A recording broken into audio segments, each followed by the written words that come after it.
have the Ayatollah of fantasy rock and roller with us today, Adam Rank. How you doing, Rank? They look great in person, and I just can't wait till next year we can pack it full of 25,000.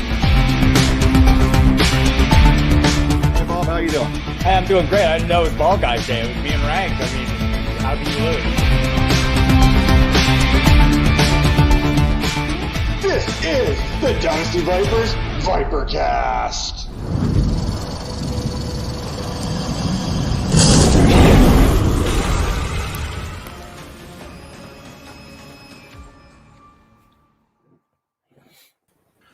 Good morning, Twitter and YouTube. We are live this morning with a little coffee with Clay, as we like to call it here.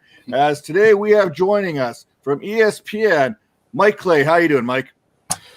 No, I'm doing good, guys. It's finally getting warm up here in the Northeast. I live in Connecticut, but allergies kind of attacking, so I might sound a little funky during the show, but otherwise pretty good. I spent the whole weekend outside in the sun, so really can't complain.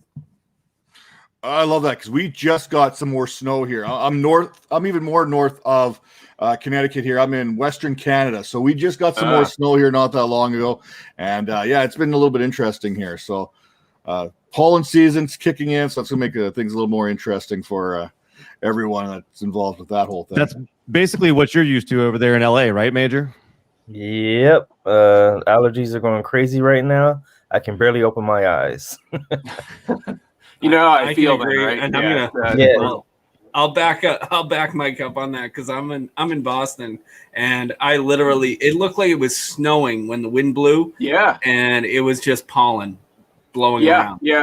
Like I said, I was outside all weekend, just sitting out there watching. Every time a burst of wind came through, you just see all the pollen coming off the trees and landing all over us and all over the table and phone and everything. So it's been crazy. It is. So the typical of the show, we start off with a little bit of football, and kind of the conversation on Twitter right now is the greatest deep threat of all. We know this is subjective. We know this can go either way. We know there's many different ways to look at it. You can look at the deep ball threat abilities. You look at guys who are catching passes over 50, over 60, over 70, over 80 yards, however you want to look at it. You can look at burners versus the guys who get that separation that you're looking for in the end zone. So, Mike, let's kind of go around the room here real quick and kind of go, who is your guy? What do the numbers say is maybe one of the best deep ball threats of all time? Yeah, well, as numbers go, this is not something I've dove into, right? I know there's been a lot of content out there. People have studied this and broke it down. My ex-colleagues over at Pro Football Focus did some nice work on it as well. So I do a lot with numbers each and every day, as you guys know, but it's a lot of projection work. And looking forward, I haven't really dove into this kind of thing. But look, I think the short list is kind of obvious, right? I mean, everybody's going to put Randy Moss near the top. And, I mean, if you're in your mid-30s like I am, obviously you saw him during his prime years, and he was fantastic in that department. So, obviously he's an obvious one. The modern era is Tyreek Hill. No surprise there. Obviously the guy has been unbelievable. The only knock on him is, he excuse me, he hasn't been around that long, right? So we just need a longer resume on him. But the one that's closest, I guess, to my heart growing up, and I guess it's more recent than that, but as someone who grew up about an hour west of Philadelphia and was a big Eagles fan and attended tons of games and went to Veteran Stadium pretty much for every home game growing up and watched the Vet implode and went through that whole process, just, always a hardcore Eagles fan. Obviously, Deshaun Jackson, talk about just a guy that really dominated in that era or in that department. Even in recent years, like he's barely played because he's been injured, but he would be healthy for one game, would catch an 82-yard touchdown and then go down for the season, right? Like that's been his resume the past couple of years. So he's always been crazy fast, crazy quick, and always can make big plays downfield. So I'll throw Deshaun Jackson into the hat here. Well, I think he only trails Jerry Rice on touchdown passes of 50 yards or more. And I don't think he's getting talked about enough when we mention these names. I can't remember what the number is. I want to say it's like something. Jerry Rice has 36. I think Deshaun Jackson has like 30 touchdowns of 50 yards or more, which is absolutely incredible, especially considering how often he may have been out of the lineup. If he would have been healthy this entire stretch, we may be talking about this conversation a little bit differently. Calvin, do you have anyone specific for your big play threat? Yeah, I think we talked a little bit about this last week, but I know we mentioned Deshaun Jackson there, who is one of my favorite. Like when he came out of college as a punt returner and kick returner, he was so exciting, and to watch him suit up for Philadelphia and to see him catching passes from Donovan McNabb the way he did, it was just lightning in a bottle every time you would see him streaking down the sidelines and the quarterback just rearing back to throwing the ball. So that's, to me, he's my favorite because I loved watching him. So I'm right there with Mike. Major, what do you got? Yeah, I posed this question on Clubhouse a couple days ago. It was a really heated debate. My number one guy is Deshaun as well. Just purely based off of that one pass from Vic when he threw it like 90 yards down the field and he just ran under it and caught it and went into the end zone. But also throwing Art Monk in there and Lynn Swan. But yeah, those are some good ones. Go ahead, Bob. All right, so I'll throw in an older guy because I am an older guy. I'm gonna throw in James Lofton from the Buffalo Bills. I mean, the amount of times that Jim Kelly just basically, when I was a kid, we called it lofted up to Lofton. And he would get open deep. He did not catch a pass that was close to the line of scrimmage ever. So that's who I'm going to go with. I think Tera would kind of consider James Lofton more of a Packer than a Bill. I know he was there at the Bills, but come on, Tera, you got to defend. You got to claim James Lofton as one of your own. He played for the Packers. I think Cornelius would actually debate that. Well, the person I throw out, for me, I know he's, I think his size kind of obscures the memory, but for me, it's Calvin Johnson. Mm-hmm. Yeah, and for me, I'm going to flip this back. I'm going to go with ball. I'm going to go a little bit old school. I'm here going with old school 70s Chargers here. And Lance Allworth has been my guy. I think when we have this conversation, I think he's one of those guys that gets absolutely forgotten about. I think he gets forgotten about how good he actually was in the NFL. He was a premier 1,000-yard receiver back in the day when DBs could have their way with you whenever they wanted.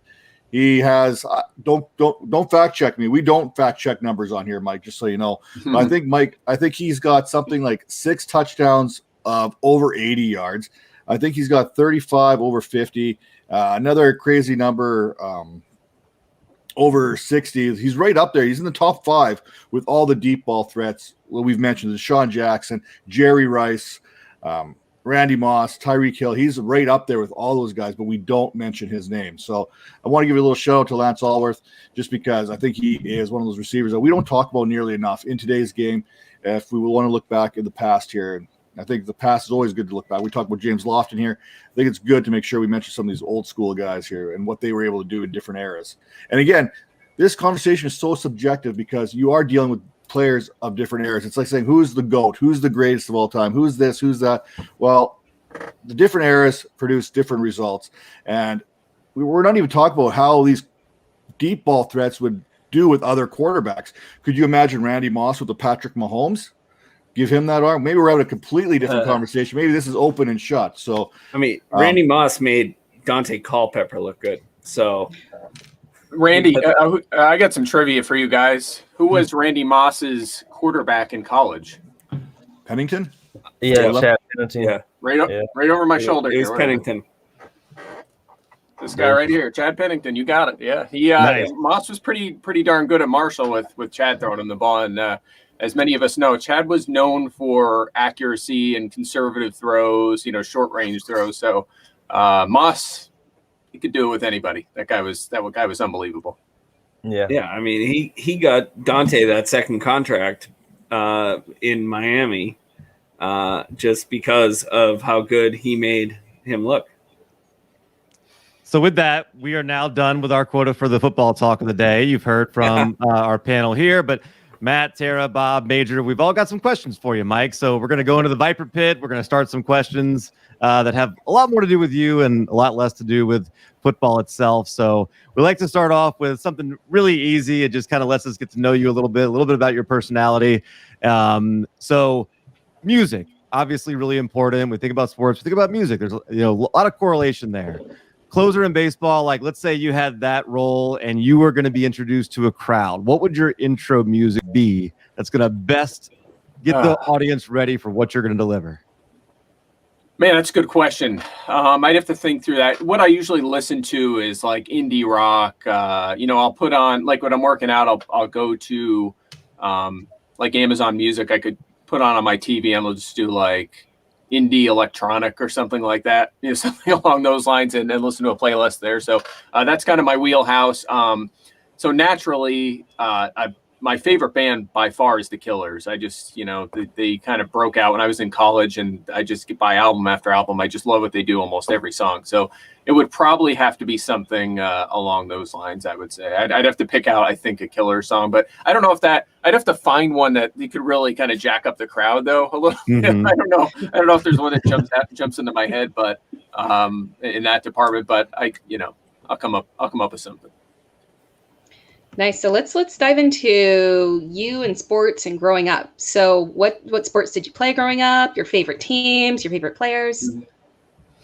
Yeah. So, I'll just roll right through my favorites because as someone who grew up on sports and loved sports and was a huge sports nerd, still I'm a sports nerd. Don't get me wrong. I had notebooks of every sport. I simulated seasons. I would pause SportsCenter and write down projected batting orders. They used to put them on SportsCenter. We didn't have the internet at that point. It wasn't easily accessible. So, I used to love to track my favorite players and teams. So I grew up liking the Eagles. I like the Braves in baseball, which I've kind of cut back on the sports I follow anymore. Colorado Avalanche, I like growing up. I think I had something for like red, white, and blue growing up, you'll get to in a second. I kind of leaned toward the Flyers as I got a little bit older. 76ers basketball, again, another team that's red, white, and blue. Big NASCAR fan. I still am a big NASCAR fan. I think one of you are in Texas, right? Yeah, that's me. Houston. That's you. Okay, right. Mm-hmm. Yeah. I saw the list of all the people on the show. And yesterday was COTA, right? We had the big race in Austin yesterday for NASCAR, which was awesome. The first ever race there. A big NASCAR fan, like Mark Martin growing up, got to know him a little bit since he retired, which has been awesome. So big racing fan. Miami Hurricanes in college was my team. I like Marshall a little bit with following Chad Pennington. He was always my favorite football player for whatever reason. Always enjoyed watching him. He's an odd one. I saw some of the reactions to that when I just said that. What? It was like, much like Drew Brees. I mean, he was very unique, right? He was an underdog. He picked teams apart. I remember that game where he beat Peyton Manning, like, was it 38-0, something like that? They just completely crushed him in the playoffs. He was just picking them apart with his ability to be crazy accurate, make good decisions. It was an awesome underdog story. I just love following his career from Marshall to the Jets, Dolphins, and the rest of the league. So, that was it. Those were the teams I followed growing up, but it was really just passion for all sports. I kept track of everything, loved everything, and that kind of built my run toward a career in sports. So speaking of that, we're going to try and transition a little bit here. On Twitter, there's a good question that wasn't ours, so I can't even take credit for it, but it kind of asked, what was that decision that kind of changed your trajectory in your life here? Not saying like a marriage or the birth of a child, but was it one of those decisions that kind of changed where Mike Clay was kind of going and adjusted to that? That's a good question because most people that knew me as a kid are not surprised that I cover sports for a living, right? So it's just something that I've done since I was a kid. Growing up, I used to go with my dad on bus trips to sporting events almost every weekend. If it wasn't an Eagles game, it was to the Inner Harbor in Baltimore for an Orioles game for a weekend, or it was to Pittsburgh. I spent so many weekends in Pittsburgh. During the fall, I'd go to a Penguins game if they were in town on a Friday or Saturday, and then go to the Steelers game on Sunday. We, take the 4-hour bus home, which is a lot of reasons why I had notebooks and kept track of stats and just constantly was reading and writing about sports. That was something to kill time while we were traveling. So races, you name it. If there was a sporting event going on in the Northeast, we were going to one of them in the weekend. My dad still to this day does a lot of those trips. So, so it's hard to know when I turn the corner toward kind of a future in sports, I guess. What I could point to is maybe, right out of college. I mean, I actually got a degree in business and accounting. I bounced around like so many people. I changed degrees multiple times from math teacher to journalism. Journalism lasted, within a month. I was like, I don't want to write about anything except sports. Like, that's all I care about. Like, what am I doing? Like, I'm doing these like essays and stuff on nonsense I didn't care about. There was no passion. It just wasn't my future. So I ditched that and I became the sports editor of the newspaper. I like numbers, so I got into accounting, whatever. I was still always focused on sports, was a sports editor and a broadcaster for years there. And then I got out of college. I did a blog to continue covering the university I went to while I had an accounting job for a little while. But then at some point I made a decision. I'm gonna try and cover professional sports, right? There's a much bigger audience. I'll see if I could do something different. I did baseball for about 3 months. I was like, there's everything's covered, right? The analytics movement had already started. All the stats were covered. I didn't have enough passion for it, but I love football. Football was always my main sport. So about that time, I decided to make my own blog. It was called fantasydc.com or Fantasy Depth Chart. And that's where I decided that, I was unhappy with the projections in the fantasy football industry. I made my own, started just banging out content like every day, constantly writing articles. And that was it. That was probably the decision, to say I'm going to buy my own domain and start my own fantasy football website where my path to a career in the industry started. So I would say either that or not long after that, a few years later, when I approached Neil Hornsby at Pro Football Focus and said, you guys are doing awesome stuff, but you're still kind of small and there's no fantasy product here. Let me take over. Let me do it. Let me start it up. I'll run the fantasy show. You don't have to, because he'll admit this. He hates fantasy. He hates it. He hates it. He hated it until we started making money. Then he didn't mind it. He was hands off. He let me run the show there. We built a huge staff that they're obviously a powerhouse now. So that was a big move too, going to PFF and finding them and creating that partnership was obviously huge. Yeah. Can you talk to us a little bit about the biggest difference in TV and radio pre and post COVID? Yeah, I mean, for me, it wasn't things didn't change massively for me. I'd still do a lot at home. It's a lot easier to sit down and grind out projections and write articles at home and stuff. So, I still went in once a week to do our podcast, Fantasy Focus podcast, during the season. I guess the biggest difference was I got the home TVU. So I did Fantasy Focus Sunday mornings and daily wager from my house right here. It's actually right behind the jerseys. It's a little different. I mean, I don't have to wear pants, I guess, is the big difference. What are those? What are those? I mean, yeah, exactly. Always wearing a pair of shorts, and then I would put the dress shirt and if I need a tie, dress coat, and that's it. If I stood up, you would see there was shorts on, no dress pants. So that was really the only big difference. Otherwise it's just sitting there like we are right now, talking to a microphone and looking at all our friends and colleagues and talking sports. So I know for some people their lives were uprooted and things were changed in a big way. Fortunately in our industry, we were able to just keep writing and nerding out and playing fantasy football and talking about it. So I think we are all very fortunate. Nice. So before you got Tara?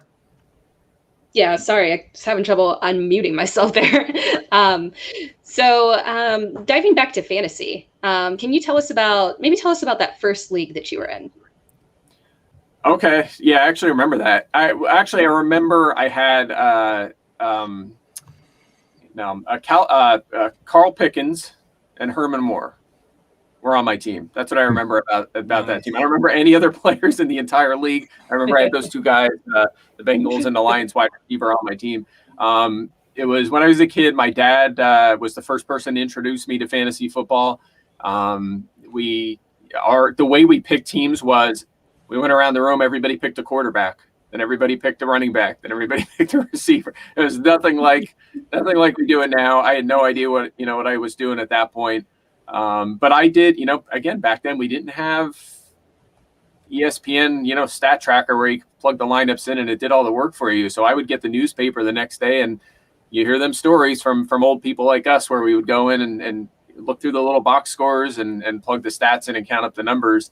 In fact, you had to wait till Wednesday to be done because you wouldn't get the Monday night box score until, it was so late Monday night. It wasn't in the Tuesday paper. It wasn't there till Wednesday. So that's about that's about the extent of my memory of my first fantasy league, was sitting down and plugging in the, copying the numbers over from the newspaper.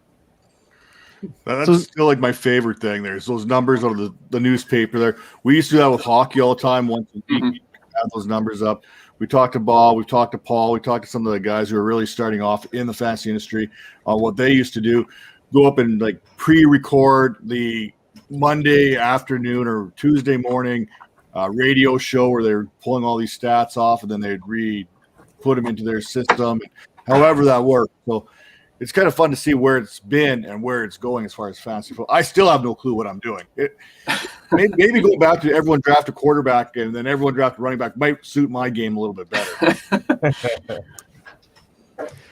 So, Mike, you are basically the example people use for what a stats analytic guy is in the fantasy industry. Like when people say like they're not good at numbers or they're not good at analytics, they're like, well, I'm no Mike Clay. And so, like, I guess at what point, I think you revolutionized a little bit of the bringing those kind of stats analytics to the game of fantasy football. And at some point, there had to be something in your head saying like, okay, I think this is going to be really useful in fantasy leagues, and I want to bring this out. Like, was there a moment where you were like, okay, I'm really onto something here? Like, I've got something that I'm going to offer that's going to be really good for the community? Like, when did that light bulb go off for you in that way? Yeah, and before I talked about how I went to Pro Football Focus and how that was a big turning point, and that relates right to what you're talking about, because when I got there and I saw the wealth of information they were tracking, I was like, this is unbelievable. Like I was like, one of my first thoughts was, I can't wait till someone smarter than me gets their hands on this stuff, because I was creating stats and manipulating that data into stuff that's relevant for predicting fantasy football and predicting the NFL. And I'm like, man, wait till a data scientist uses this stuff. Like they're actually going to be able to do things that I'm limited in, right? So I'm creating stuff that, that has stood up, and it's funny now to go back and read some of that content and then realize that people smarter than me, because now all those people are involved right now. There's actual geniuses like in fantasy football and in NFL content studying this stuff and being like, I was onto something, right? Like that wasn't as dumb as I thought it might have been back then. It's actually has stood up a little bit. So that's kind of when I was just trying to constantly take that content and it was tedious, don't get me wrong, but just put it on social media, right? What I used to do on Monday mornings was I would get the snap counts off of our site, because PFF back then was just collection. It was just watch the games and collect data. They didn't have a huge staff like they do now, or a lot of money. And I was on the opposite end. I was the only one that was basically processing the information. So I would go on Twitter and just start typing out, typing out snap counts for players, because that wasn't a thing a decade ago. Think about that. A decade ago, this person played X snaps and ran X routes was not even anything anyone talked about in fantasy football or in NFL content. There was nothing with snap counts. They were the first people to really give that sort of exposure. So I would go through the tedious process of just sharing it on social media. And that's part of why I built up a following, I just put that information out there. People would retweet it and it just became mainstream. And now you can't do any sort of coverage without snap information. So I was lucky, certainly I worked as hard as anyone possibly could in the industry. I just loved it. It was a hobby for me and a job, and I just loved doing it. But I was lucky too, to land with PFF at that time and have that information, have depth of target. That article that I wrote, introducing average depth of target was, I won industry awards for that, PFWA awards. Just fortunate to have the information. I just was in the right place at the right time, had it at my fingertips. All I did was share it with the world, and here we are. So that's what I would really credit to, just, having the passion to grind away at it, but really just being lucky enough to have that information that the PFF game charters were doing such a good job creating. So I have one quick question that's completely off of the show sheet. Your wide receiver cornerback matchup. That is one of my favorite things to look at when trying to find a streamer. How did you come up with that? Yeah, so again, same thing. I just at PFF, I saw that they were charting play by play and where guys were aligning, and I just had the thought, we should try to create a feed in which we can, who's on who every play. You just don't have that information. All we have is like, okay, here's how many times player X was targeted. How about his route numbers, where he's lined up, who's on him, who is shadowing. So we created that feed. I processed it and created that concept. So. Again, I just have to give credit to our team at PFF when I was there, and now at ESPN. Of course, they've done the same thing for me, so I can continue to do that article at ESPN. So, I think it was just every day just studying football and trying to think of something new and useful. Right? There's so much information out there that doesn't really help you very much, but when you're constantly doing it every day, it's just like, you're like, man, this would be great information to have. If I had this, it could be a game changer. And again, fortunately, I had people behind me that could help me build that out, process that information, and then let me kind of go to work with it. So you're right. I love doing that one. It was, I'm glad I did it. I think it was a good idea. It's mainstream now. You see everybody kind of doing an article like that across the industry, which is awesome. It really is awesome to see how valuable that is. And that is the article people bring up most often to say, how much they love it. So, and that's always huge too, right? You like to hear that because then you realize you're doing something right, and it gives you more incentive to keep it rolling and expand on it. And that's another thing, expanding on it. That we're still at the tip of the iceberg in terms of processing all of the information out there, especially with next gen stats. Now that's pretty new, so there's still more we're learning about that route type. Defensive schemes are becoming more and more something I'm understanding more and more, that I'm studying more and utilizing in those columns. Especially last year, watching teams like the Eagles be really heavy in man one coverage, and by that you realize that there's certain players that can take advantage of that. Like a DK Metcalf, for example. You put him one-on-one with the corner every play, Jim Schwartz, he's going to pick you apart. He's the guy that's going to have the big game. And then, teams like Arizona versus Carolina, one extremely man-heavy, one very zone-heavy. One team has bad corners, but they're protecting the corners with their scheme, another team is not. So that's the, and again, very much in the early stages. There's so much more we could do with that, and I'm really excited to kind of continue to dive into that stuff. So kind of talking along, you've dove into your journey and where you started versus where you are now. And I kind of want to separate the next question into a two-part question. Along this journey, what are the biggest changes that you've seen in yourself? And then what's the biggest change that you've seen within the industry? That's a good question. In the industry, a lot more people for sure that were in it, a decade ago. Absolutely, that's huge. But also, like I said earlier, the how smart the industry has become, right? Just people are there. 10 years ago, there was such an edge to have by being into analytics and being reasonable. And you would see guys like, I'll give you an example right now based on moving forward in fantasy football. Rob Tonyan, after what he did last year with that ridiculous historic touchdown rate, low targets, low catches, huge touchdown number. He would have been tight end 4 or 5 on fantasy boards across the industry a decade ago because people just didn't understand that aspect, right? No one studied that. They didn't really look into, where the touchdowns were coming from. We didn't have OTD, or we didn't have expected touchdowns. We didn't have target location information. But now, where's he going? To the 10th round right now of drafts? Like, it's not, people see right through it, and it's harder to get an edge for sure. It's just people get smarter and smarter and smarter. So I would say that just the fact that there's more money in the industry, more people in the industry, people can come out of college with data science degrees and say, oh, why would I go into the fantasy industry? There's no money there, right? Like, what am I going to do? Make $200 an hour writing articles? No, you couldn't do that. Now you can. Now there's tons of million million sites out there, pumping out content and paying well. So that's been awesome, just to seeing, the game changing, not just with NFL analysts, but also with fantasy football and betting analysts as well. So I would say that for sure. And I'm taking these in backward, but to answer your first question, that's a good question. I would say I am better at not feeding the trolls on Twitter. I would say that's a big one for sure. I get more use in the mute button. I used to respond to pretty much everyone, for better or worse. I miss those days where I could respond to every single tweet. Can't do that anymore, unfortunately. Just not enough time in the day. I'd say that for sure. I don't know what else. That's a good question. I'm still a huge nerd. I still feel like I'm a little kid, playing with stats and just doing my thing. And that's important, I guess. So maybe that's the answer, to be yourself. Just do what you want. You hear the advice all the time of you can do what's the quote, right? You can be anything you want in life.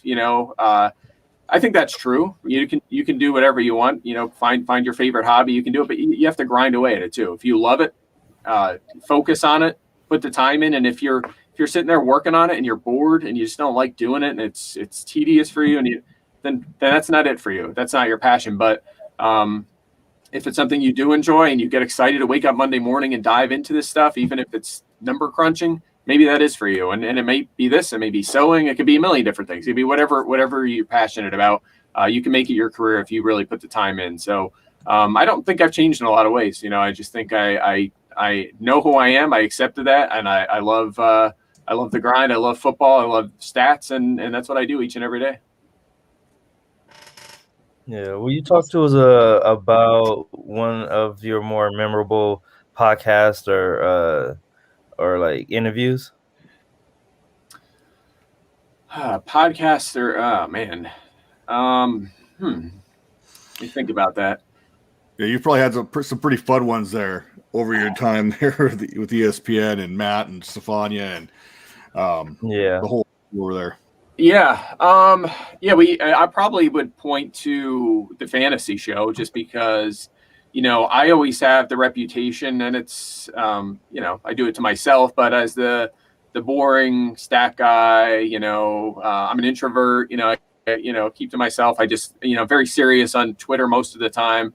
But, I have a sense of humor. It's just when I dive into this stuff, I want to win. I want to put out good content. That's kind of been my shtick. I've changing the game with making, fantasy and football coverage more about winning, and stuff that's useful. And yeah, it's boring to say Tunyon's going to regress to the mean, but this is what I'm seeing. This is the advice I want to give you. So I know it's boring, but it is what it is. But the fantasy show is one of them opportunities with Matthew Berry, of course, on ESPN Plus to have some fun, right? And mess around. So we do a lot of goofy stuff on there. And I really enjoy that. I remember the one that pops into my head, and actually the one producer on the show, DJ Gallo, just sent me this screenshot when he was wishing me a happy birthday a few days ago, which was a good memory of, I can't even remember the context of the skit. It was a couple of years ago, but basically I was either squirting ketchup or mustard on Daniel Dopp's head based on his answer to the questions. It was really dumb. Like, it was just completely stupid, but it was funny. So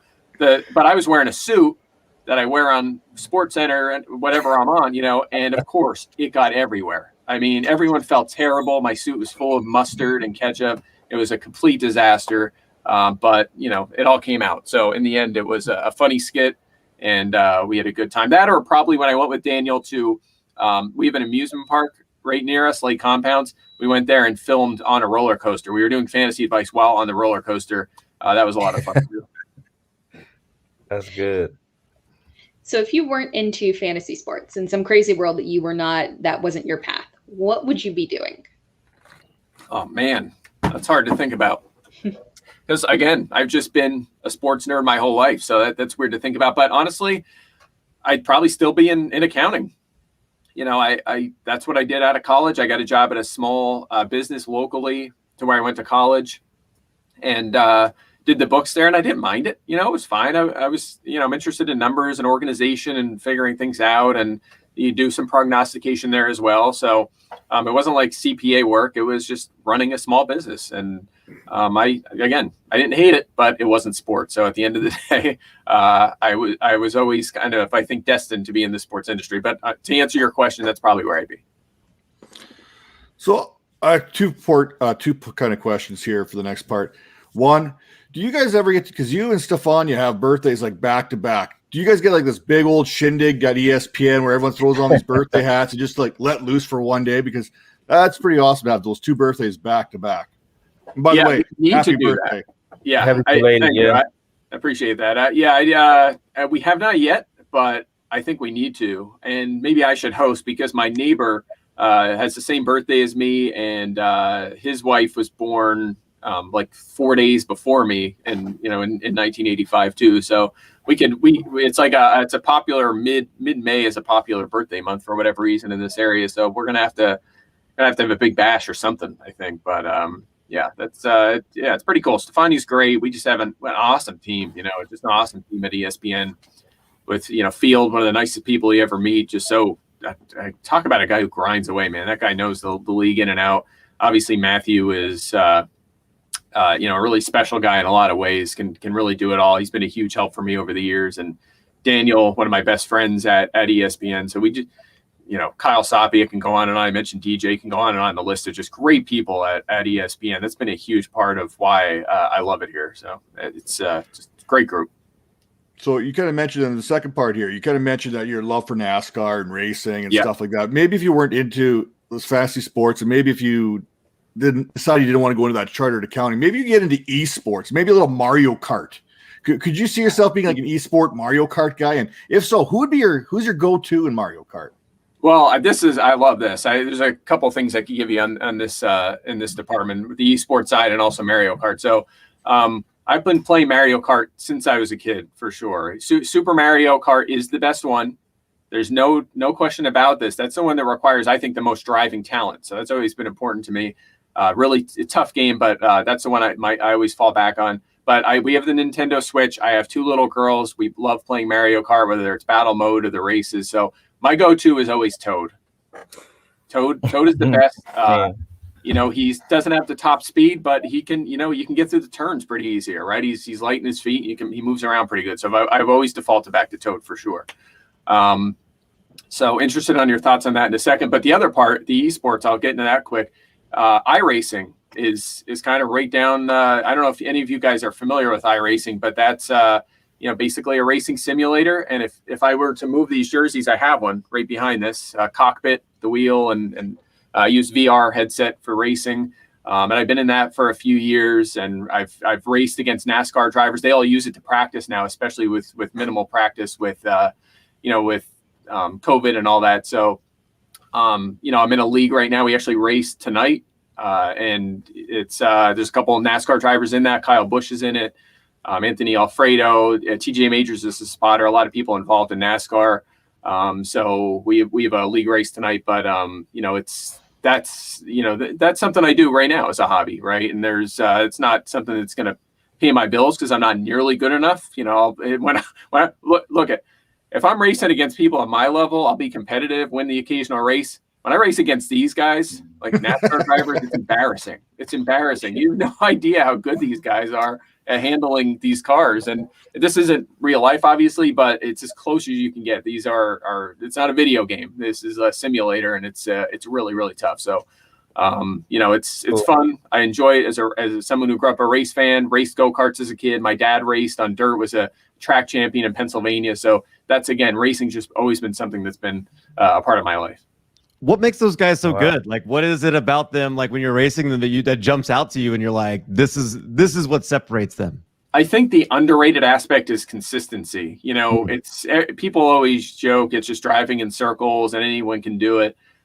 You don't realize how hard it is to go at that speed and not miss a mark for that. And to have that level of concentration. And you could see that even if you watch the iRacing events, they've been doing them on Wednesday night, where you just see the driver sitting there just holding the wheel, and it looks like they're almost asleep with their eyes open, just moving the wheel at the perfect degree of turn. I mean, I don't know how they do it. I can't do it. I can't keep my focus for that long. And tonight we're doing the Indy 500, And I'm like, how am I going to get through this and not drill the wall 100 times? Because you just can't miss. It's unbelievable how complicated it is and how the car is different in traffic versus being in clean air and the high rates of speed. Because anyone can sit in one of them cars and drive it around the track, but it's doing it at that high rate of speed consistently, lap and lap again, and not crashing and hurting yourself. So it's all that. I mean, it's just that focus and ability to be able to handle something going that fast and sliding around the track, and it's unbelievable. Yeah, but can they do it with 12 kids in the car? There's the A minivan. No, if anyone can, I would say it's probably those guys, because that's a heck of a deal. I would consider it straight to golf. I mean, can you hit a golf ball with 15,000 people standing around you? I would hit all of them with the ball. That's what I would do. There's no question. I enjoy golfing, but I am not a good golfer. I just I've played a lot too. I was even on the golf team in high school, but I was never in the top 6. Right? I just stunk. It's just It is what it is. My brother's a really good golfer. I've never been able to put it all together. It's not an easy game.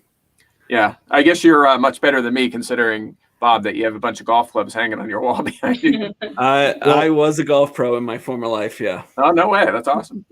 Yeah, a lot of those golf clubs are from when Bob first started in 1920. Yeah, 1920, 1918, whatever. Love it. Go ahead.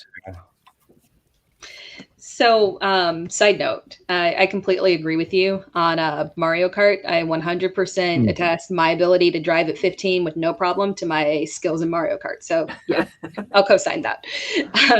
But diving back into the industry, you've talked about the ESPN team and how great they are and the relationships with them.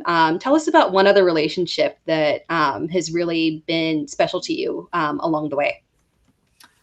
Yeah, it's a great question, because there's so many. I can't tell you how quickly my career was able to progress by just going to the FSTA conventions and going out to Las Vegas and meeting and hanging out with people like Brad Evans and Brandon Funston, as for an example. They were 2 people who I was starstruck to meet, because growing up, in college and out of college, what I used to do is I would put on that, starting at noon, they did I don't know if any of you guys ever watched this, but if you went on the Yahoo game, those 2 guys were on there doing their show for an hour, for 1 hour, 12 to 1. And I used to watch Funston and their host and Brad Evans. So, but they're great guys, got to meet them really quickly, went on to work with them quite a bit. Just over a drink, me and Funston worked out a deal, and I started doing their projections at Yahoo for years before I had to stop, obviously, when I went to ESPN, but I worked out a lot of deals like that. So, there's a lot of people, but definitely the person I would have to go to, and I can mention a lot of names, but Jeff Ratcliffe, many of you know him, was at PFF for a long time. Right before I went to PFF, he emailed me. I think he likes to tell this story. I think it was a pro Beanie Wells article or something. That was like his example article. He sent me. I'm not sure why I gave him a job. If that's what he actually committed. But, Beanie Wells. Oh, yeah. So he was one of my first writers, of course, at PFF. And I'll tell you what, I had a lot of people in and out. Probably as many people came in, wrote an article, and left that ended up on the staff by the time I left. I mean, it was just a lot of rotation, but the core got smaller of the people that were closest to the top, and we built that kind of senior staff. And Jeff was the guy that worked his way up from a guy that was just a professor at a bunch of colleges in the Philadelphia area to my right-hand man. We met all the time. Was fortunate we lived near each other, and he helped me build that into a powerhouse. So obviously, when I went to ESPN, he was a natural successor for me, did a great job building it up. Now he's one of the best radio hosts in the entire industry on Sirius XM. He obviously left PFF, but he's with Brad Evans, a perfect fit there over at FTN. So Jeff has been a special relationship for sure. We kind of grew up, and having kids about the same time, came into the industry the same way, built up the same way, got to TV about the same time. But he's awesome and certainly one of the best in the business. And I taught him everything he knows. Don't forget that. We got to ask him about that. No. Can you give us, for those of us trying to make it in industry, can you please give like some advice? Yes. How to make it? Yeah. So I think I laid out some of that. I would say, again, you'll know pretty quick if it's for you, the grind, the passion has to be there. If you're someone who is like, or you write a few articles and then you're kind of bored with it, and maybe once in a while I'll get back into it, that it's not for you, right? I saw that. So as someone who built a staff at PFF, you could see right through it. You would not believe how many emails I got from people where they were these long emails with an example article, and I am a huge fantasy football fan. I'm in so many leagues, and I won my league last year, and I just want to be in this industry, and you need a writer, and it goes on and on and on. And they write one or two, and then they're just like, I didn't get to it, or they disappear. That happened way more times than the amount of people that stuck around. It's not even close. If people get really excited for it, and then they just don't want to stick with it, it's just too much work, to sit down for a couple hours and write an article and do the research necessary. So yeah, the passion is number one. I mean, if you don't have the passion, just forget about it. You're not going to just, write occasionally and end up getting paid full time in the industry. So forget about it. So you have to have that. You have to be prepared to grind, and along that way, you have to do something different. For a long time, this industry was very cookie cutter. Everything was the same. And that was a part of why I had some success. And again, I was lucky because I had the information at my fingertips to use and be different. That was super important. But you have to offer something where, like you said, people think projections and analysis in fantasy, they think of me. I appreciate that comment for sure, if that's the case. But you have to be that guy too. Whether it could be a million different things. It could be, when I think of wide receiver analysis, I think of Matt Harmon, or if I think of game charting, I think of PFF, or, if I think of someone that's great on the radio, I want to be like, I think of Matthew Berry or Field Yates or Jeff Manns or Jeff Ratcliffe. You have to be one of them guys that just pops into your head as somebody that does something unique and you're a go-to, a dynasty expert. It can be a million different things. Devi, pick an area you want to specialize if you want, or a stat or something that you study. There's a guy that I follow on Twitter that just does offensive line. It's niche, but he's the guy. He's the O-line expert. Don't leave out graphics. There you go. So there's, you could find a million different ways to be, in the industry and do your thing, but you have to work hard. You have to be passionate about it and be around all the time. Know the game, know it inside out. Don't embarrass yourself by just forgetting players exist, and just, I've seen that a million times too. Just being, we all mess up once in a while. We do, but just know what you're talking about for sure. And the last thing I'll say, and, I could tell I don't really have to say this to you guys in an open forum, because obviously you seem like great people, but just don't be that person who's on Twitter like, what do you call it? Subtweeting, retweeting me, or what do you call it? I'm drawing a blank. Quote tweeting. Yeah, tough word. And then being like, look at this idiot. He thinks this person is going to be good this year and they're trash. Like, you can't do that. You can't just go around trying to build your name by attacking others. I've seen people try to do it and they disappear. They're just not around. It's just and you're never going to work your way up. If you say something horrific to me or really rude like that, I just mute you on Twitter. And then if your name comes up and you send me a note or an email years later, like, hey, I'd love to work for ESPN, or, can we work together on this or that, or come on my show, and I notice that you're muted, and I find out why, like, you do a Twitter search and notice, maybe not going to happen, right? And I know, he'll say this too, so I can say it here. Matthew Berry's the king of the industry, the best in the business. He's the same way, we remember that stuff. So for whatever reason, when people say stuff like that, you tend to remember the handle or remember the name, especially when it's someone that's in the industry or blogging, or, you catch it. If it says like at Dynasty Analyst or .com or something in their profile, and you see something really rude like that, it just, for some reason, it sticks in your head. So that would be a big piece of advice, is work together, not against. We're a really, really close-knit industry, and that's the best way to work it up. Like I said, when I worked my way up, it was working with people from all different sites. I was at PFF. I worked with Yahoo. I worked with CBS and Athlon and Sporting News and everywhere. RT Sports. I mean, it goes on and on. It was just building friendships. I would go out for drinks with one website, go to dinner with another website, go hang out with it's just everyone gets along really well, and you work together to work your way up in the industry. Great answer. Matt? Kelvin, you want to take us home here? Oh, sure. Yeah. So as you mentioned, like that's great advice. It's not something that our panel here struggles with. Major is awesome on Twitter. He's also awesome on Clubhouse. Make sure you're following him. Bob does a great job at graphics, and make sure you're following him, helping John Bosch and a lot of other people in the industry put together some great charity leagues. So make sure you're following everything that Bob's doing. Tera is growing exponentially on Twitter. It's great to see. She still has like a fraction of the amount of followers that she should have. Also great on Clubhouse. Matt's killing it here with the Dynasty Vipers. Mike, we appreciate you coming on. We'd love the opportunity to just support anything that you're doing or working on this offseason. Like, what do you think that would be that us or anybody watching this could do to follow along and just support what you're doing?